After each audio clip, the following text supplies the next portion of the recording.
Je dis franchement, j'aurais moi ton talent, je serais déjà au Real de Madrid. Ils sont même pas restés pour le match. Ils ont dit, on sent bien que le gamin, il n'a pas un niveau d'exigence qui lui permet de venir dans un club comme Manchester. Et qu'on connaît tous les voitures sans permis, le pot de yaourt, terminé. Non, pas lui. Si je te dis Alan Saint-Maximin, tu me réponds quoi? Ça serait le talent. Franchement, c'était quelqu'un qui était extrêmement talentueux et pour l'avoir côtoyé à Bastia, je connais des gens qui venaient au stade uniquement pour le voir jouer presque. Parce qu'il fait partie de ces joueurs qui te donnent du spectacle et c'est pour ça que tu payes aussi ton billet pour aller au stade. Ouais, mais c'est vrai que quand on voyait ce qu'il était capable de faire, c'était presque un showman, mais c'était quand même, il arrivait à joindre le côté clinquant à l'efficacité. Et c'est ça qui était très intéressant. À l'entraînement, c'était quoi? C'était choquant? À l'entraînement, ça va paraître paradoxal, mais moi, quand j'ai évolué avec lui à Bastia, en fait, moi, j'avais déjà de la bouteille, hein, on va dire que j'étais un peu sur la fin de carrière. Donc, je faisais un peu office de grand frère parce que Alan avait 18 ans. Et je me rappelle d'une anecdote où je lui transmettais beaucoup de messages et c'était quelqu'un qui était très à l'écoute malgré son jeune âge et malgré tout ce qu'on pouvait dire de lui. Ça aurait pu être quelqu'un qui aurait pu avoir la grosse tête et n'empêche qu'il nous écoutait, nous les anciens. Donc déjà, ça faisait preuve d'une grande intelligence. Au-delà des talentueux, il était très intelligent.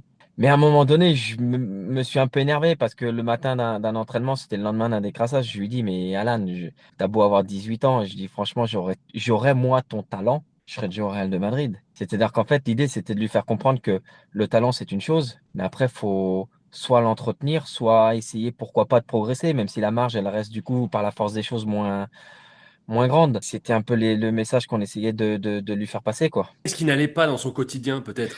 Et ben, je vais redonner une petite anecdote qui est d'Alan Saint-Maximin lui-même. On part à Angers et je sais plus ce qu'on fait comme résultat. Le lendemain matin, forcément, on fait des crassages. Et je le vois triste dans son coin. Du coup, je vais le voir. Et en fait, c'est lui qui me raconte cette anecdote-là. Il me dit, ah, mais je viens d'apprendre une mauvaise nouvelle. Il me dit, il y a Manchester qui est venu me voir jouer hier. Je dis, bah écoute, c'est bien. Il me dit, bah non, le problème, c'est qu'ils m'ont juste vu m'échauffer. Ils sont même pas restés pour le match. Ils ont dit, on sent bien que le gamin, il n'a pas un niveau d'exigence qui lui permet de venir dans un club comme Manchester.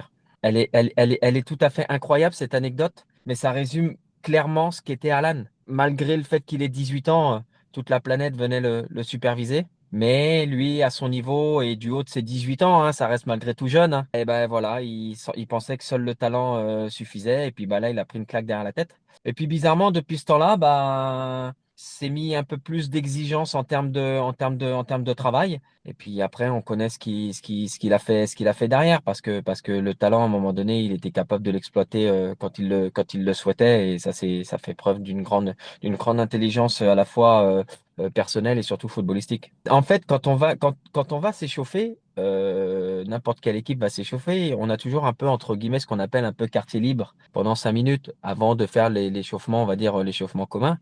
Et en fait, c'est cet échauffement-là où ça lui a pas plu, c'est-à-dire que il faisait des jonglages, il faisait des épaules, il a coincé derrière la tête, il regardait le public. Je me demande si même à un moment donné, il a pas fait coucou ou un bisou comme ça. On est peut-être dans l'excès, hein, mais le niveau d'exigence peut-être pour arriver dans des clubs comme Manchester qui sont des grands d'Europe. De toute façon, il y a pas de secret, c'est le travail et il faut pas croire que c'est que mettre des joueurs.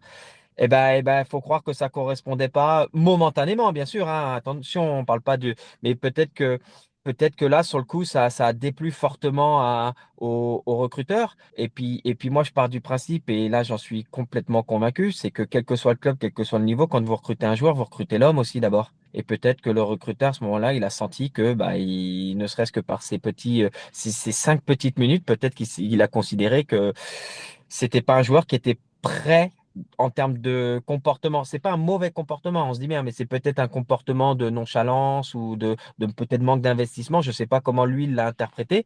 Mais voilà, ça a été son interprétation et ça a valu un départ immédiat du match. C'est ce qui fait le charme en fait d'Alan, c'est que déjà alors déjà je tiens à le dire, au-delà d'être un joueur exceptionnel, c'est un gars incroyable, exceptionnel, il est attachant. Moi j'ai plein d'autres anecdotes sur le côté perso dans la vie de tous les jours à Bastia, il a fait des choses et tu te dis du haut de ses 18 ans, quelle générosité. Je me tairai là-dessus, mais quelle générosité. Et au-delà de ça, c'est ça, c'est la générosité, c'est quelqu'un qui est extrêmement bien éduqué, extrêmement bien éduqué.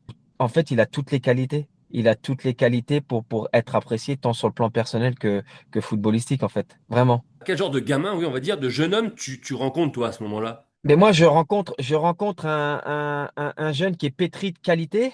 qu'en est conscient, mais qui est très regardant aussi sur ce qui peut se dire de lui. Et donc, du coup, en fait, les reproches qu'il a dû avoir à Saint-Étienne, c'est la problématique des joueurs talentueux. C'est-à-dire quand ils font un très bon match, vous considérez que en fait, c'est la base. Pour quelqu'un d'autre, ça serait le summum, mais pour lui, c'est la base. Parce qu'en fait, il est tellement capable de faire des choses extraordinaires qu'à un moment donné, comme je disais tout à l'heure, on vient au stade pour lui. Donc, s'il met la barre haute, mais nous le week-end d'après, on la veut encore plus haute, et ainsi de suite. Mais le problème, c'est que ces gars-là, ils n'arrivent pas forcément à mettre la barre toujours au sommet. Ben, on en arrive forcément des fois à être déçu, alors que sur la normalité, ça reste un match, un très très bon match. Vous voyez ce que je veux dire? C'est ça la problématique. C'est que ça, c'est le problème des joueurs talentueux. On est très exigeant avec eux. Peut-être parfois trop. De toute façon, partout où il est passé, comme je disais tout à l'heure, c'était quelqu'un qui était très intelligent. Donc, c'est-à-dire que même les commentaires qu'il a pu recevoir à Saint-Étienne, vous en faites pas, hein. Il les a pas évacués, hein. Il les a intégrés pour avoir un comportement différent. C'est là toute l'intelligence d'Alan. Mais après, c'est un état d'esprit. Après, il y a une question d'état d'esprit footballistique. C'est-à-dire qu'il avait été invité à J+1 et à un moment donné, il y avait une série de questions. C'était 45 secondes. On lui donnait le choix l'un ou l'autre. Et à un moment donné, je me rappellerai toujours d'une anecdote. C'était Nicolas Touriol qui présentait l'émission. Et à un moment donné, dans le questionnaire, comme je vous dis, il avait que 15 secondes, 45 secondes pour répondre. C'était petit pont ou but. Il a répondu petit pont. C'est-à-dire qu'en fait, la problématique, c'est que c'est un joueur fantasque, mais à un moment donné, ça reste un joueur offensif. Et à un moment donné, vous êtes aussi malheureusement jugé sur les stats. Et c'est-à-dire qu'il fait soulever le public à Bastia, mais en termes de stats, c'était pas exceptionnel. Et le problème, c'est que pour le commun du mortel, le supporter lambda, un joueur exceptionnel, quand vous êtes recruteur, et en l'occurrence Manchester, vous êtes prêt à mettre 20, 30, 40, 50, j'en sais rien, 60 millions sur un joueur offensif qui effectivement est exceptionnel à regarder, réussit tous ses dribbles, tous ses passements de jambes, dribblerait même trois mecs dans une cabine téléphonique, mais qu'en termes de stats, est à deux passes, deux buts en 20 matchs, c'est là que le bas blesse. Et pour finir, Gaël, est-ce que tu as une dernière anecdote avec Alan qui te fait un peu sourire des années après? Alors, c'est-à-dire qu'en fait, il y avait eu bon, sans rentrer dans les détails, il avait, je crois, perdu son permis quand il était en Allemagne. Et il s'avère qu'il est arrivé à Bastia. Et du coup, bah forcément, même si Bastia c'est petit, pour se rendre au centre d'entraînement, à un moment donné, il fallait bien un moyen de locomotion. Et en fait, du coup, il arrivait au stade avec une voiture sans permis. Mais en fait, l'anecdote qui est rigolote, c'est qu'on connaît tous les voitures sans permis, le pot de yaourt terminé. Non, pas lui. Lui, il avait loué, ou je sais pas s'il avait, c'était la voiture sans permis, mais en mode Hummer. Et en fait, ça, ça, ça résume Alan.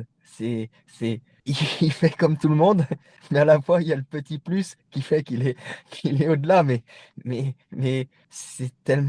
franchement, honnêtement, je l'aime d'amitié, même si je l'ai pas eu au téléphone depuis Bastia. Si on s'était eu deux, trois fois après quand il était à Nice, depuis, ça fait des années que je l'ai pas, mais c'est quelqu'un vraiment que j'ai d'affection, vraiment, vraiment.